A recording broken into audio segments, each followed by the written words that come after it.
Alors, un compositeur, on s'imagine souvent, peut-être le grand public s'imagine qu'un compositeur appartient au passé, de même qu'un peintre ne se voit que dans un musée, et pourtant, tous les compositeurs du passé ont bien vécu. Ils étaient contemporains de leurs contemporains, contemporains d'une époque, et aujourd'hui, la musique dite contemporaine, c'est une musique qu'on veut présenter comme un style aride, un style difficile. Mais contemporain, ça veut juste dire que je suis contemporain des personnes que je côtoie, contemporain de mon époque. Donc peut-être que je préfère, enfin, je suis pas le seul à préférer, mais musique vivante, musique actuelle. Donc c'est une musique vivante et je crois que l'importance de notre époque, c'est qu'on a envie on aime, plusieurs musiciens aiment à retrouver une certaine vitalité qui a pu exister à d'autres époques. Et cette vitalité, c'est celle, peut-être, on pourrait presque dire de l'enfance, de l'innocence, de l'enfant qui explore et qui ne se soucie pas si quelqu'un d'autre est passé avant lui, a fait. Voilà, donc c'est l'enfant qui apprend, mais c'est l'enfant qui fait de façon innocente.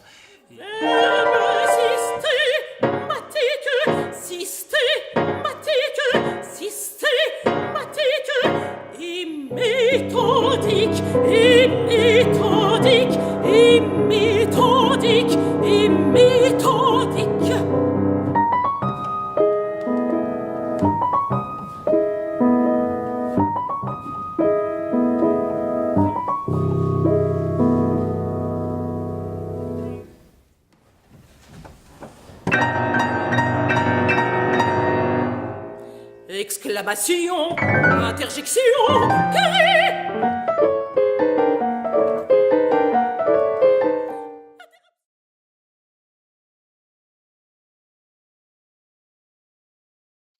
Alors, pourquoi ce disque? Pourquoi un disque de plus? Peut-être que ce n'est pas un disque de plus, puisque ce n'est pas un disque d'interprète. Ce n'est pas un enregistrement d'une musique de Bach ou une musique de Mozart. C'est un enregistrement d'une musique originale, puisque c'est une musique que j'ai écrite moi-même. Et cela, déjà, ça dénote par rapport à ce qui peut se faire ou ce qui peut être attendu du public, qui s'attend à encore une version aussi belle ou plus belle qu'une autre.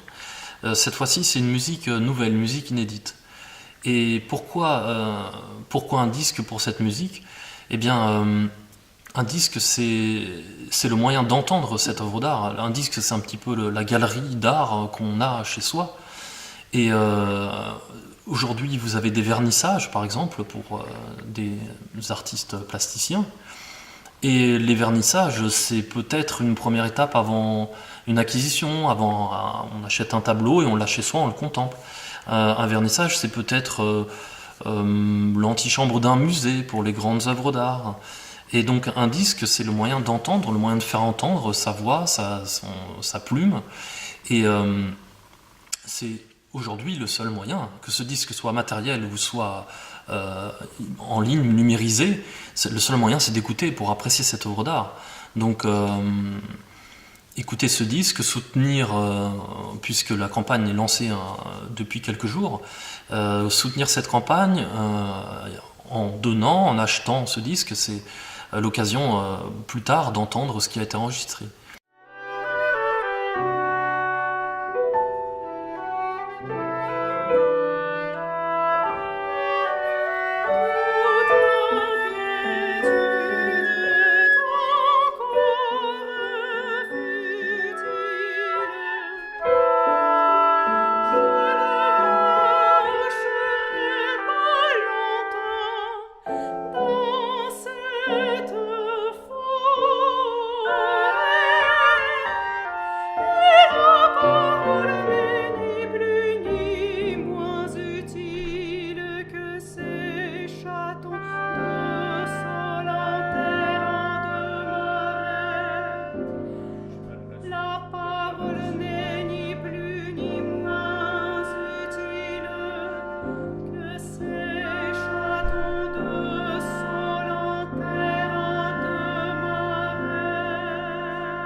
Alors le contenu, pour être plus précis, le contenu de ce disque, c'est un disque consacré à la mélodie principalement. Il n'a que des mélodies, donc des mélodies sur des poèmes. J'ai choisi des poèmes du XXe siècle. J'avais écrit auparavant un cycle des contemplations de Victor Hugo, 12 mélodies qui pourraient faire l'occasion d'un disque d'ailleurs. Si celui-ci réussit, on aura un disque, on aura probablement un deuxième disque, voire un troisième sur 2 cycles pour les contemplations de Victor Hugo. Et ce cycle aujourd'hui, le cycle qui est dans ce disque, qui a été interprété, c'est sur des poèmes du XXe siècle, Jacotet, Artaud, Apollinaire, Aragon. Et à chaque fois c'est un cycle, c'est une histoire complète, quelque chose que j'ai fait comme j'avais fait pour les contemplations de Victor Hugo, c'est-à-dire que soit le cycle était de lui-même, écrit de lui-même pour les eaux et les forêts, peut-être le cycle que j'affectionne le plus dans l'ensemble, soit le cycle est écrit de lui-même avec 4 poèmes qui composent un ensemble, soit je me suis amusé à piocher, par exemple chez Apollinaire, un poème en début, en milieu et en fin, et j'ai comme composé une histoire un petit peu artificielle pour donner une chronologie, pour donner à ça un cachet un petit peu de l'ordre de l'aventure, de l'ordre de l'imaginaire, du rêve. Donc ce disque, c'est un disque qui me semble assez varié puisqu'il est porté, chaque cycle est porté par un chanteur. Ça va être une soprano, il y a des extraits que vous pouvez entendre, un baryton basse, ça peut être le piano, et le piano accompagné par la flûte et le hautbois. Donc voilà pour toutes ces variétés.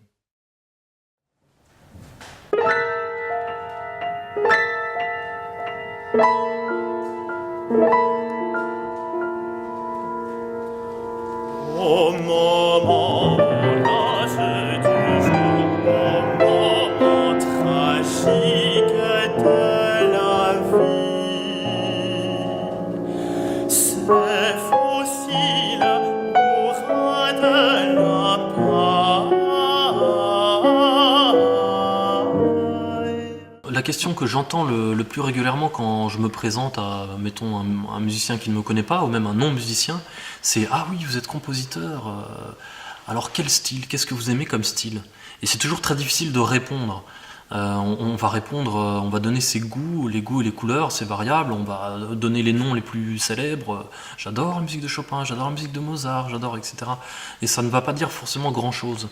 Mais c'est, disons, et pourtant la question reste assez légitime, puisque celui qui demande quelle est votre musique que je ne connais pas, il veut raccrocher ça à quelque chose qu'il connaît déjà. Et c'est l'écoute assez classique de quelqu'un de non-musicien, ou même de mon musicien, ou même de celle de compositeur, qui rattache ça à quelque chose qu'ils ont déjà entendu. Alors que s'il y a peut-être quelque chose de nouveau dans ce que j'écris, ou du moins quelque chose de personnel que je tente de travailler, eh bien, il se trouve que dans le rapport que j'ai aux interprètes qui ont enregistré ce disque, une des difficultés, alors que les pianistes comme les chanteurs étaient de haut niveau et jouaient bien mieux, les pianistes jouaient bien mieux que ce que j'aurais pu moi-même jouer, une des difficultés c'était de faire passer ce qui est dans l'imaginaire avec la médiation de la partition, faire passer l'idée en fait de l'interprétation de façon traditionnelle. Et peut-être une des choses les plus difficiles à restituer, c'est dès lors même que j'écris, dès lors que c'est en fait le passage de quelque chose qui est intuitif, une idée intuitive, jouer à l'instrument ou penser, à l'écrit. Et l'écrit en fait réduit une bonne part du discours musical. Et cette réduction, elle fait que on doit travailler, revenir sur la partition, mettre le plus de détails possible, voire même laisser quelque chose dans le flou pour que l'interprète retrouve la substance musicale.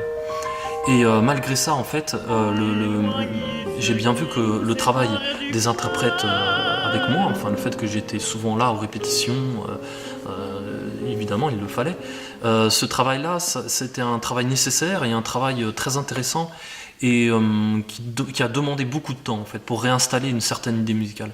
Et je crois qu'il y a quelque chose qui vaut pour tous les compositeurs, j'aime pas de plus grande prétention, mais qui est, disons, une des difficultés qui me concerne, personnelle, c'est que j'ai l'impression qu'il y a quand même une marge, il y a un espace entre ce qui est écrit et ce que j'aimerais être joué. Mais malgré tout, si ce disque réussit, si la collecte qui est là pour soutenir financièrement quelque chose qui est au-delà du financier, et bien malgré tout, si tout cela réussit, il y aura peut-être quelques bonus si on dépasse un petit peu la collecte.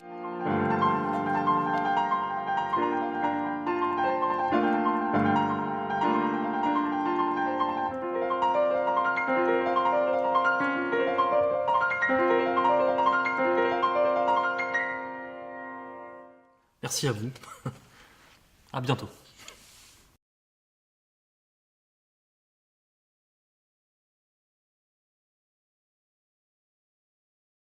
On remercie évidemment, comme d'évidence, les musiciens, donc les chanteurs, et les pianistes, etc., etc.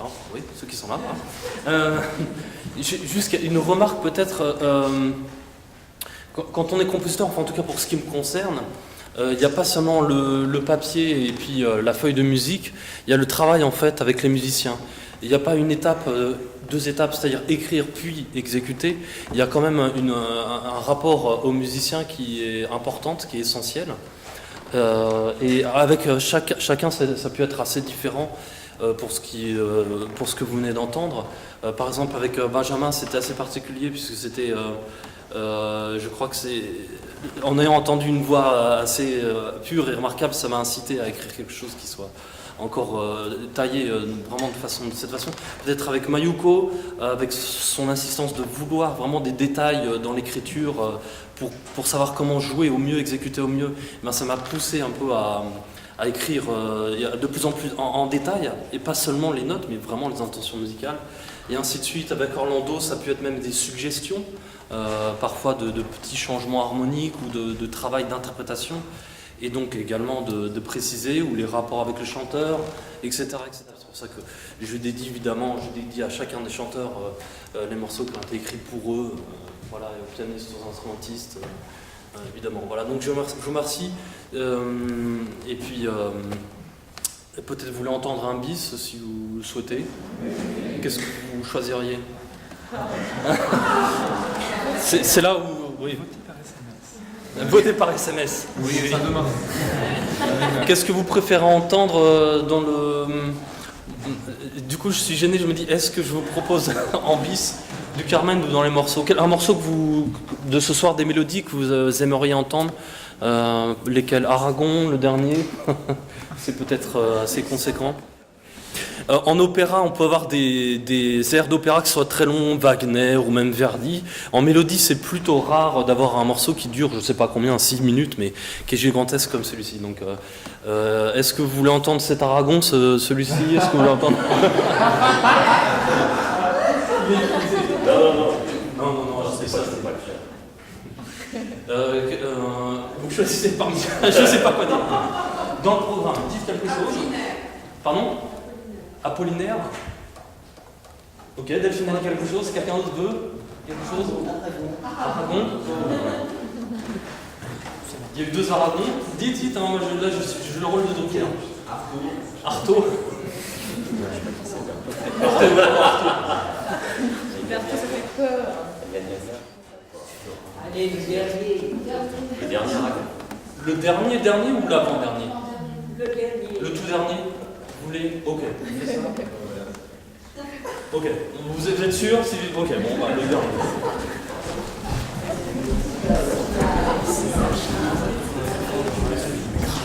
J'ai pas pensé, j'en ai pensé.